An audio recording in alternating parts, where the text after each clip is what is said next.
O texto base da segunda trombeta está em Apocalipse 8, verso 8 e 9.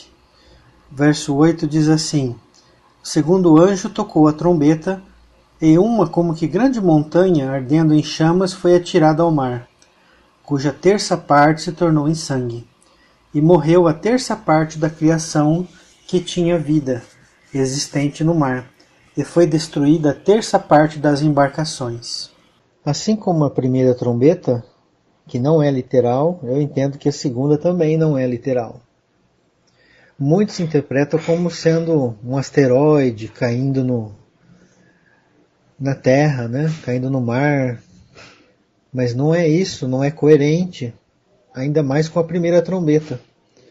Logo após a chuva de sangue e fogo que vai cair sobre um terço das árvores e das ervas verdes, que são os homens de Deus, estes homens se tornam o quê?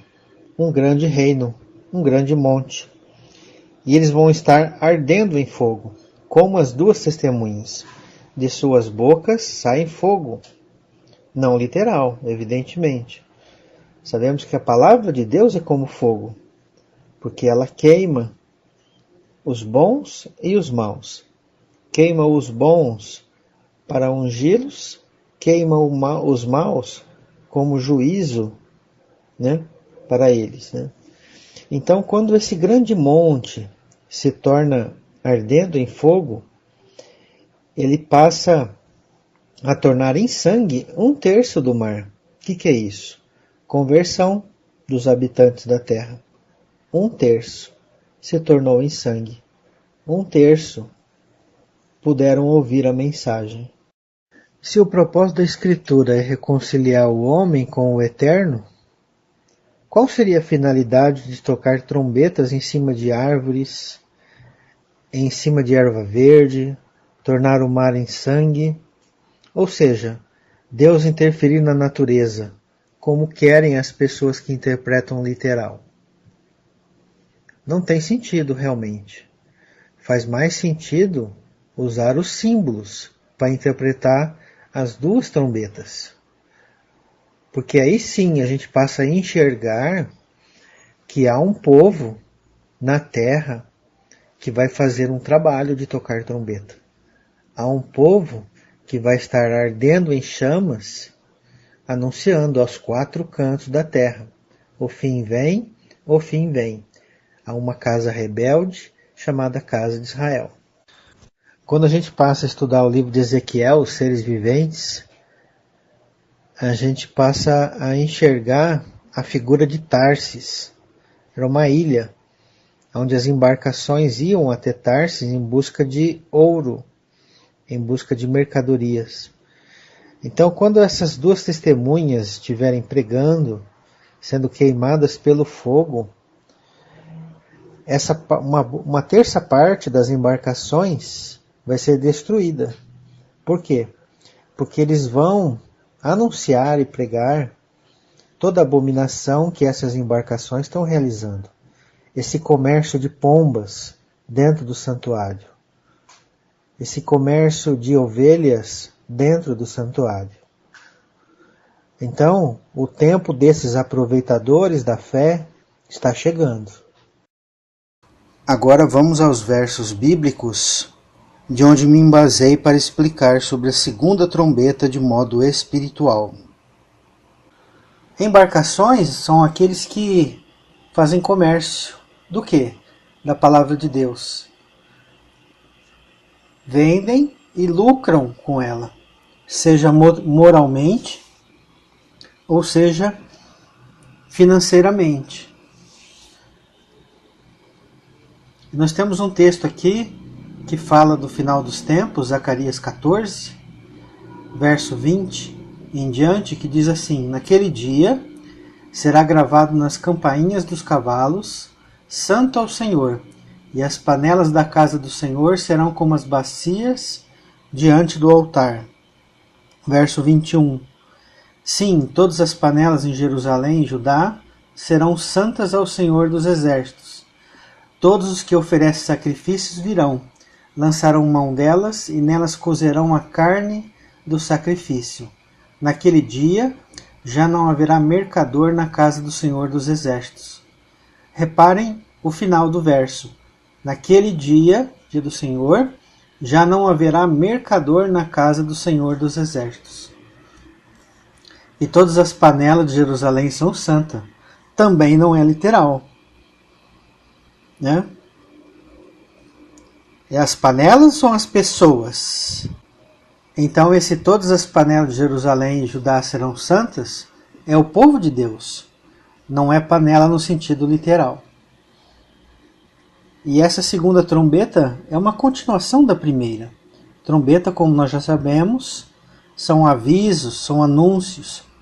Então esse povo que foi queimado, né? Essa árvore que foi queimada, essa erva verde que foi queimada pela primeira trombeta, e deu cumprimento lá de Joel capítulo 2, esse povo vai tocar mais trombeta e vai anunciar. Esse povo vai ser capacitado a pregar o Evangelho eterno. Então, essa montanha ardendo em chamas é um grande reino. Porque lembrando-se que esse fogo, na primeira trombeta, caiu na terra. Ou seja, no povo de Deus. Já a segunda trombeta é uma montanha ardendo em chamas. É este reino de Deus caindo no mar, nas nações, vai fazer com que a terça parte vai se tornar em sangue, porque a terça parte vai se converter. Mas sabemos que 2/3 partes não vão dar ouvidos. E quando essa palavra é pregada, essa trombeta é anunciada, essas testemunhas pregando o Evangelho eterno causa morte. Morte para aqueles que são rebeldes, não ouvem. Então essa terça parte da criação, que tinha vida existente no mar, nas nações, morreram. E a terça parte das embarcações existente no mar foi destruída. Todos aqueles que fazem mercadoria com a palavra de Deus. Mais versos sobre as embarcações. Isaías capítulo 2, a partir do verso 12. Porque o dia do Senhor dos Exércitos será contra todo soberbo e altivo, e contra todo aquele que se exalta, para que seja abatido. Verso 13. Contra todos os cedros do Líbano, altos, muito elevados, e contra todos os carvalhos de Bazã. Verso 14. Contra todos os montes altos, e contra todos os outeiros elevados. Olha aí, ó, montes é reinos. Contra todos os cedros do Líbano. Cedros do Líbano são pessoas. Continuando, verso 15. Contra toda torre alta e contra toda muralha firme, contra toda cidade, né? Contra povos. Verso 16. Contra todos os navios de Tarsis e contra tudo que é belo à vista. Aqui não está falando todos os navios da terra, mas contra os navios de Tarse. Esses navios que faziam comércio, buscavam ouro, buscavam joias, buscavam materiais de interesse dos reis. Então perceba que Deus está contra os navios de Tarsis. Lembra lá do estudo de Ezequiel, que nós falamos sobre o livrinho de Apocalipse? Esse livro de Ezequiel é chave para entender Apocalipse. Praticamente, quase todas as explicações de Apocalipse a gente pode encontrar no livro de Ezequiel. Mais um verso, Isaías 43, a partir do verso 11, que diz assim: Eu sou o Senhor, e fora de mim não há Salvador. Eu anunciei salvação, verso 12. Realizei-a e a fiz ouvir. Deus estranho não houve entre vós, pois vós sois as minhas testemunhas, diz o Senhor, eu sou Deus. Verso 13. Ainda antes que houvesse dia, eu era, e nenhum há que possa livrar alguém das minhas mãos. Agindo eu, quem o impedirá? Verso 14. Olha o verso 14, hein? Assim diz o Senhor, o que vos redime, o Santo de Israel. Por amor de vós enviarei inimigos contra a Babilônia, e a todos os de lá farei embarcar como fugitivos, isto é, os caldeus, nos navios com os quais se vangloriavam.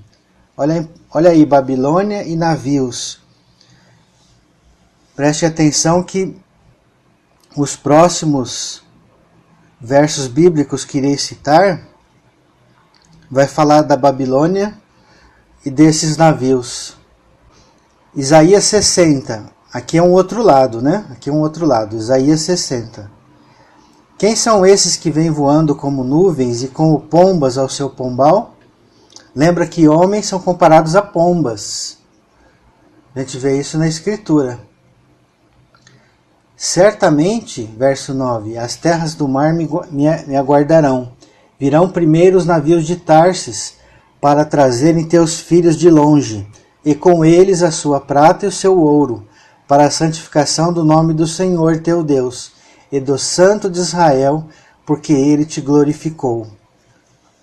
Lembra da primeira trombeta? Que são 3/3 partes, e que uma delas seria convertida, passaria pelo sangue, pelo fogo. Então é isso que fala Isaías 60, sobre os navios de Tarsis. Outro verso, Ezequiel 27. Olha o livro de Ezequiel aí, como eu falei, né? Verso 25, olha como é importante isso aqui, Babilônia e navios. Ezequiel 27, verso 25. Os navios de Tarsis eram as tuas caravanas, para as tuas mercadorias, e te enriqueceste e ficaste muito famosa no coração dos mares, mares, nações. Verso 26. Os teus remeiros te conduziram sobre grandes águas, o vento oriental te quebrou no coração dos mares. Verso 27. As tuas riquezas, as tuas mercadorias, os teus bens, os teus marinheiros, os teus pilotos, os calafates, os que faziam os teus negócios, e todos os teus soldados que estão em ti, juntamente com toda a multidão do povo que está no meio de ti, se afundarão no coração dos mares no dia da tua ruína. Qual vai ser esse dia? No dia do Senhor, dia da destruição da Babilônia. Olha a continuação, Verso 28. Ao estrondo da gritaria dos teus pilotos tremerão as praias. Verso 29. Todos os que pegam no remo os marinheiros e todos os pilotos do mar descerão de seus navios e pararão em terra. Preste atenção esse verso 29 e em diante. Verso 30. Farão ouvir a sua voz sobre ti e gritarão amargamente. Guarde isso. Gritarão amargamente. Lançarão pó sobre a cabeça e nas cinzas se revolverão. Verso 31. Far-se-ão calvos por tua causa, cingir-se-ão de pano de saco e chorarão sobre ti, com amargura de alma, com amargura e lamentação. Preste atenção, verso 31, também importante. 32. Levantarão lamentações sobre ti no seu pranto, lamentarão sobre ti dizendo, quem foi como Tiro, como aqui está reduzida ao silêncio no meio do mar? Está falando de Tiro, mas também se encaixa para a Babilônia. Por que eu digo isso? Porque as interpretações literais acabam separando Tiro de Babilônia, separando Babilônia de Egito, separando Egito de Pérgamo. Ou seja, quando Deus usa Egito, Tarsis, Assíria, Babilônia, está apontando para um povo iníquo e não para localizações geográficas. É claro, é evidente. O primeiro cumprimento da profecia foi literal, mas para o tempo do fim é espiritual. É por isso que eu estou fazendo esses áudios sobre as trombetas, para mostrar que o literal seria uma coisa absurda de se ver. Fogo caindo sobre árvore, fogo caindo sobre erva verde, montanha pegando fogo caindo no mar, né? Não que Deus não seja capaz de fazer isso, mas não é disso que está falando o texto. Está falando no sentido espiritual. Então são figuras que são usadas para explicar coisas espirituais. Assim como se fala do rei de Tiro, se fala sobre o faraó, se fala do rei da Síria, está falando do anticristo. Está falando do homem da iniquidade, do homem iníquo. Então a gente precisa entender essas coisas para que a gente possa compreender as Escrituras de maneira bem clara e direta, onde a própria Escritura explica sobre ela mesma, né? Sobre as profecias. Verso 33. Quando as tuas mercadorias eram exportadas pelos mares, fartastes a muitos povos com a multidão da tua riqueza e do teu negócio. Enriqueceste os reis da terra. Guardem isso. Enriqueceste os reis da terra. Verso 34. No tempo em que foste quebrada nos mares, nas profundezas das águas, se afundaram os teus negócios, e toda a tua multidão no meio de ti. Então, no dia do Senhor, no verso 34, acabaram os negócios, e foram afundados os navios espirituais, daqueles que mercadejavam a palavra de Deus, naqueles que exploravam a palavra de Deus, naqueles que se exaltavam pessoalmente em nome da palavra de Deus. Continuando, verso 35. Todos os moradores das terras dos mares se espantam por tua causa. Olha só. Os seus reis tremem sobremaneira e estão de rosto perturbado. Verso 36. Os mercadores dentre os povos assobiam contra ti. Vens a ser objeto de espanto e jamais subsistirás. Por que eu pedi atenção sobre esses versos que eu li do livro de Ezequiel? Por causa de Apocalipse 17 e 18. A gente vai ver contrastes falando da Babilônia.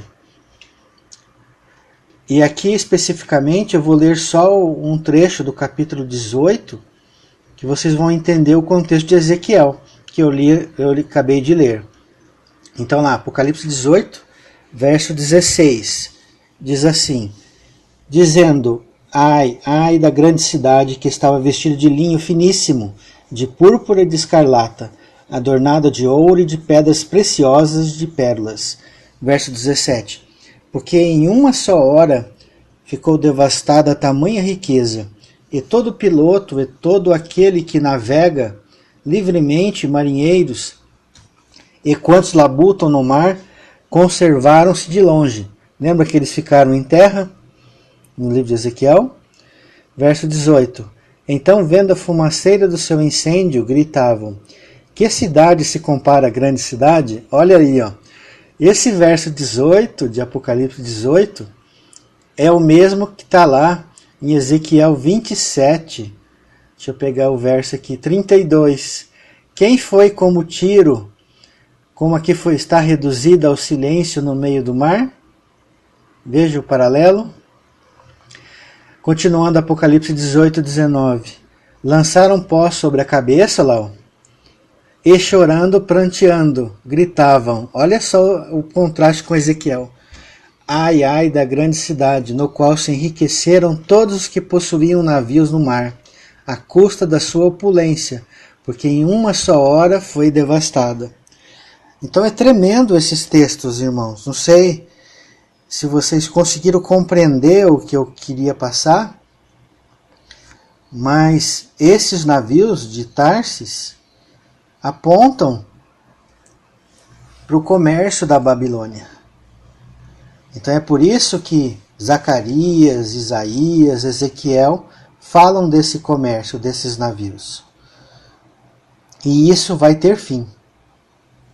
Porque Deus, no dia da sua vingança, no dia da ira, vai derrubar todos aqueles cedros do Líbano que estão orgulhosos, estão altos, todos os montes, os reinos da terra que exploram e trazem iniquidade, comércio de pessoas, comércio até da palavra de Deus, e enriquece os reis da terra, também serão destruídos. Continuando, falando sobre essa montanha ardendo em chamas, só que montanha em hebraico é a palavra har, mas existe uma palavra chamada seio, shad em hebraico, de onde se deriva a palavra El Shaddai, Deus que amamenta, ou literalmente, Deus do monte. Para a gente entender a palavra shad, seio, para monte, montanha, a gente tem que entender o que é shedim. A palavra demônios no Antigo Testamento está a palavra em hebraico shedim, que vem da palavra shad, que é seio. Então esses demônios habitavam nos montes. Então essa palavra shad, que tem a raiz shin dalet, e que significa seio, né? Surge a associação em outras línguas semitas, como montanhas, pois tinham o aspecto de seios da terra. Essas montanhas eram lugares onde os povos primitivos diziam que habitava o Shedu, que eram as feras aladas, geralmente touros e leões, ou outro animal forte, que causavam as tempestades, os raios e a destruição. Versos contendo a palavra demônios no Antigo Testamento. Deuteronômio 32:17. Sacrifícios ofereceram aos demônios, e não a Deus, a deuses que não conheceram, novos deuses que vieram há pouco, dos quais não se estremeceram seus pais. Então, em vermelho, em hebraico, aí está a palavra shedim, demônios.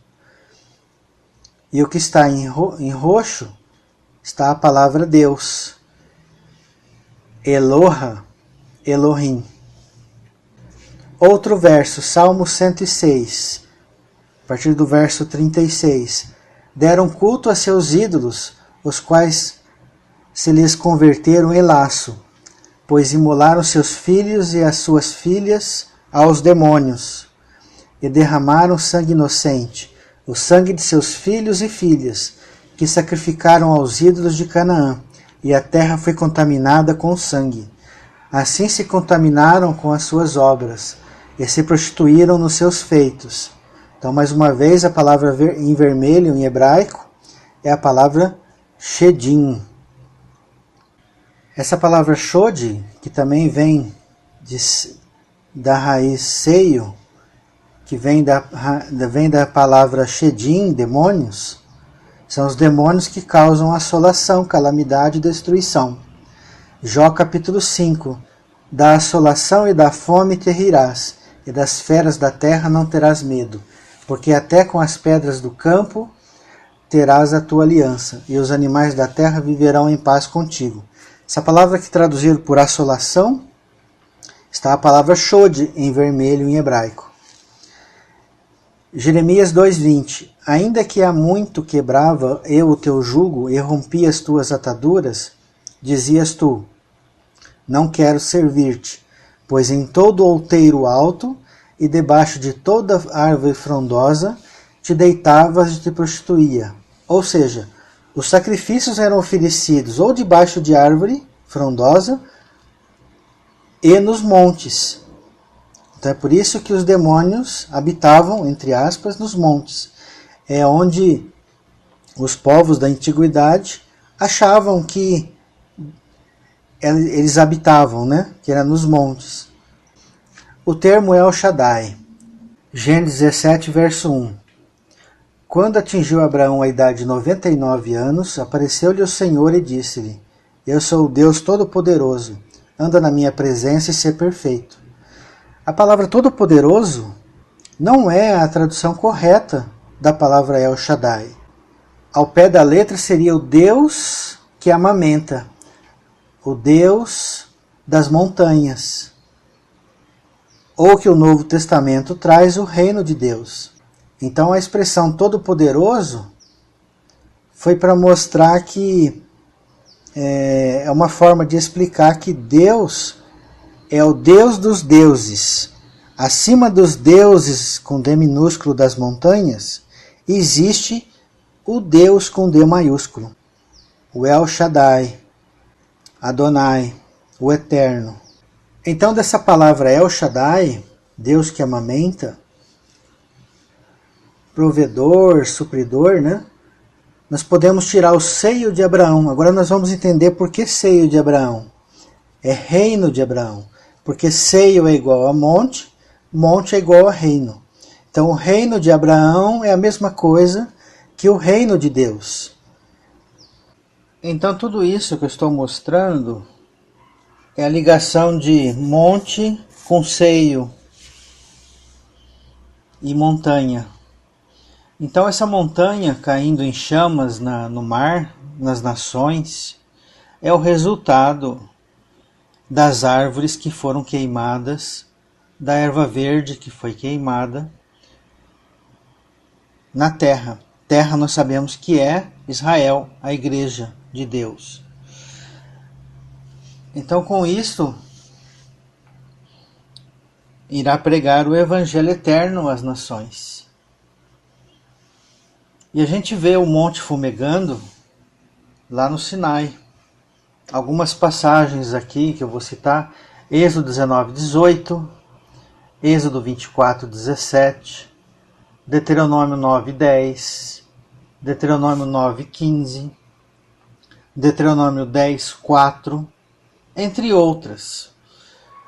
E só para finalizar os versículos, eu quero ler Deuteronômio 18, 16, que está dentro do contexto da segunda trombeta, que diz assim, Deuteronômio 18, 16: Segundo tudo que pediste ao Senhor, teu Deus, em Horebe, Horebe é o Monte Sinai, quando reunido o povo, não ouvirei mais a voz do Senhor meu Deus, nem mais verei este grande fogo, para que não morra.